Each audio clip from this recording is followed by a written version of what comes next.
Be a basic tutorial on how I like to do my foundation.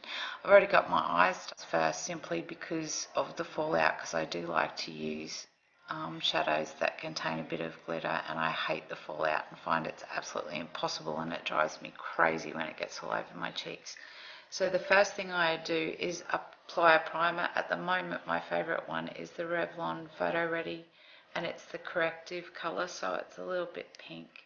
And I just put an amount about that size on my fingers and just rub my 2 fingers together, or 3 fingers, and basically just apply it over my nose and my forehead and my chin, where I suffer really quite open pores. And I don't find that I need to put it on the outside of my face too much, so I do definitely center it, focus on the center of my face. Next thing I use is a stippling brush. Honestly guys, if you've not ever used one of these, I would highly recommend that you go out and purchase one. The difference it has made to my makeup is amazing. I'm not saying you have to spend $50 on a brush, but if you can get a good stippling brush, reasonably soft, it doesn't have to be stiff. You're really only using the tips of it anyway. This was not an expensive one. This is actually one of the e.l.f. brushes, which I absolutely love. It's up to it, I just love it, and the finish that you get is just amazing. Again, I use my Colour Stay foundation in 30, which is in the natural tan. I swear by this. I've used it for so many years, I'd be hard pressed. I've tried other foundations and I've just not found anything that stays like this does. I literally just stipple it around the top of the lid and it picks up everything. And as you can see, just by doing that, it's getting a very small amount of product on my brush, and literally just stippling it on my face. So basically, once I start stippling, I just continue to stipple until it feels like and looks like I have a fairly good coverage. And you can see that it'll start to come together and there won't be as many blotches on my face. Now once that has happened, basically I just start buffing it into my skin, and I always start from the center and work my way out, and I stipple and buff both clockwise and anti-clockwise to ensure that I can help reduce the appearance of any pores. That the primer certainly helps with that, but I also find that this stippling brush has made an amazing difference to helping conceal and cover the pores in my open pores in my skin. And unfortunately, I've had them since I was a teenager, and they're certainly not going anywhere now.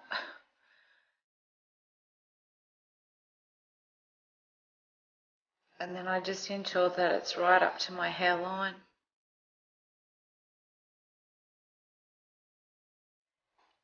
And that it's smooth all over and I haven't missed anything.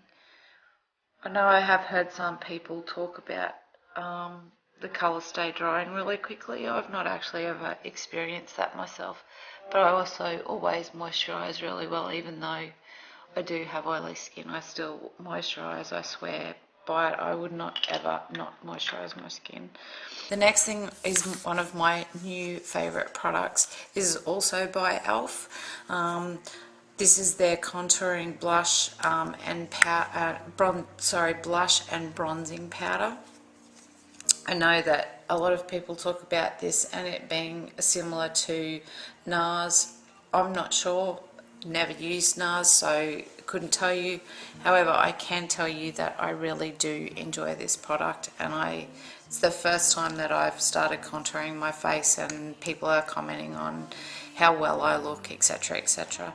So I just use, again, this is just a shading style brush, like a large, very soft, fluffy powder brush. and I just go into the bronzer and I simply do, I mean, a lot of people pull the fishy face, but I think by the time you're my age you're fairly familiar with the shape of your face, so I don't do that. I know where my cheekbones are, etc. So I just run it up into my hairline, and I don't quite take it, I don't want to bring it too far forward to contour my face, I just want to create that shadow. So I basically stop about here.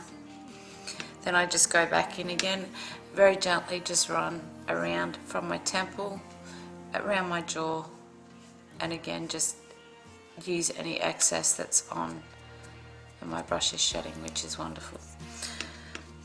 And again just on the other side, temple, and just round my hairline and just gently on my jaw.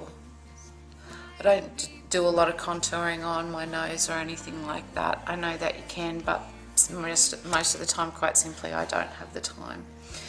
Before I do anything else, I go in with my, if I can get the cap off, you can just twist it, and when you need to, you just gently push the tube and a little bit will come out. It comes out very quickly though, so we'll be careful. If you can see that, it just pops out. So, but basically all I do is just put a couple of really tiny dots on the top of my cheekbones, and I always do this before I apply my blush, because I find if I don't, it tends to look like I've got a line over the top of my blush. I basically just run that on the very top of my cheekbone right up into my hairline. So I'm basically going over, partially over some of that bronzer, but I just pat it with my ring finger to get a nice shimmery effect on my cheeks. I'm not sure if that light is, you can see that it just sort of is highlighting the very top of my cheekbone. And without cleaning off my fingers once that's really well blended. So again, a colour, Revlon, it's their Photo Ready primer, and I really like this concealer. This one is in 003, sorry. So it is quite light for my skin, but I only use just a couple of dabs, and I draw the typical triangle that I'm sure you've heard of before. So basically I just dab it so that I've got this sort of effect under my eye. I suffer from lovely charming bags, which unfortunately, as we all know, are hereditary, and with age definitely get worse, and with lack of sleep get worse. I do like this colour because I just feel like it's just a shade enough lighter than my skin and my foundation that it highlights without it looking like I've blatantly obviously got concealer under my eyes. So I don't take it any further than that, I just leave it at that. Then I go back in with my blush brush, which I just love. Any contoured blush brush will do. I'm sorry to offend anybody out there, but I don't think you need to spend, you know, an exorbitant amount of money to get a really nice effect. You just need the right tools. So if you can find a blush brush that is really nice and soft that you like and you're happy with, the brand of it really doesn't matter. So then I just go into the blush and I very gently just basically start at the top of my cheek. I don't smile because my cheeks come up to here and I would seriously look like a clown. So as I mentioned earlier, I know my face pretty well, so I just start at the ball of my cheek and then brush up into my hairline. And I really just love this e.l.f. blush and bronzer duo. I think it's the best money I've ever spent. It's just lovely. This colour is got a tiny bit of glitter to it, nothing too outrageous, nothing that, you know, is in your face obvious. It's just enough that it's just a little bit of shimmer and a little bit of glow and adds a bit of colour to your face. So I really like it, and I like it because it's subtle, so it's just sort of a bit of a sun-kissed look rather than a, you know, in your face, hello, I've got blush on. The next thing I do, and I always do it whether I need to or not, is I just get my really large, what people generally call a powder brush, and I just blend that cheek colour and the contour / bronzer colour together, and that also would entail that illuminating colour that I put on my cheeks earlier. I just feel like it just sort of finishes it all off and blends it all together. Then the second to last thing, well, third to last thing that I do, at the moment I've found this Physicians Formula mineral wear powder that I am really happy with. It's a great colour. You can use it literally as a mineral powder. So I just take my little teeny tiny kabuki brush, which I just love. It's so cute with the leopard print, but it's so tiny. And I literally just, I'm not like a lot of other people, I tap off the excess after I damp it in, but I actually leave quite a lot on the brush, and I just dab it basically on my T-zone and particularly under my cheeks where I've applied that the concealer, and then down my chin. And then all I do is go back in, I start at the top, and I basically just simply blend.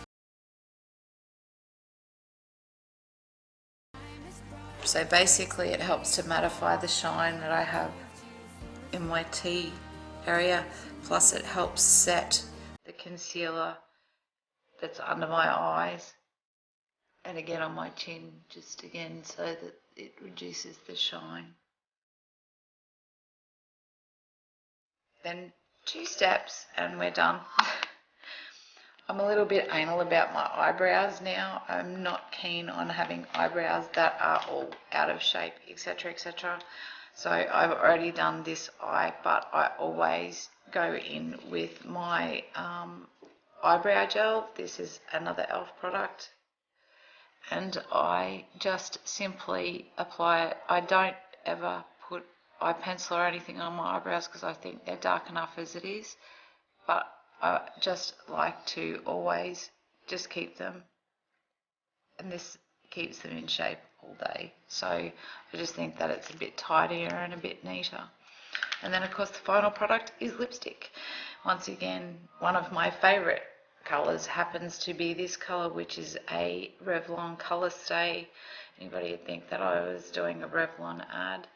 And this is a 9095. I just really like this colour night or day. Also don't really abide by the rule that if you've got, you know, a darker colour on your eyes, you have to go for really light on your lips. If I wear a light shade on my lips with my skin colouring, I actually look really washed out. So I do like to put on, you know, something with a bit of colour. So simply apply this, no trick. Most people have done this 100 times.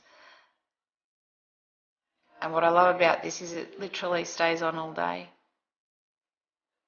So either by the time I get home at night I have to use a makeup remover, or I find Vaseline works like magic. So there we are, we're done. So that's my foundation routine, including lipstick and eyes. So finished. I hope you enjoyed it, and I will talk to you again soon. Bye.